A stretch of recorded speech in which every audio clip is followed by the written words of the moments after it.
Good evening everyone. Ayan, nandito na kami sa Dubai Island Beach. Ayan, napakaganda pala dito. It's my first time to reach this kind of area, this kind of place. Charot. Sayang nga lang guys, di namin nadatnan ang sunset. Yung pa naman yung nahabol namin dito. Kasi napaganda ang sunset dito guys pag ganitong oras. Hi naman. Yung kasama ko. Uff, grabe. Pero pwede pa rin mag sunblast eh. Sana kayo kasama ko?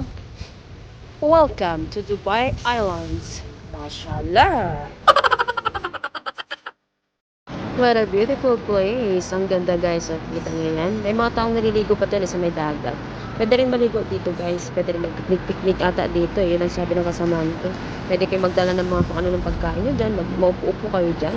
Ayan. Diba napakaganda. Grabe. Pinilisan namin. Kailan talaga tinahapon yung sunset. Kaya nawala yung sunset, din na namin nabutan. Ang layo na ng bike namin eh. Saan na ba yung kasama ko? Wala, hindi umabot. Diba? May mga naglalakad din. Bongge. May mga beach chairs din pala na pwede kang maghiga-higa dyan kung gusto mo guys. Napakaganda. Ayan, nahanap ko yung kasama ko dyan. Hindi ko alam kung asan. May aeroplano. Napakaganda din.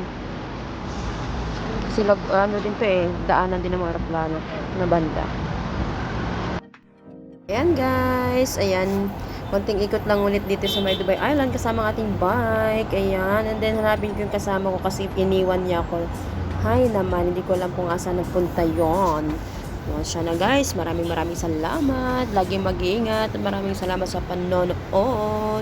See you next time, inshallah. Ayan, bye Dubai Island. What a beautiful place and so relaxing. Ayun, charot-charot. Babuz!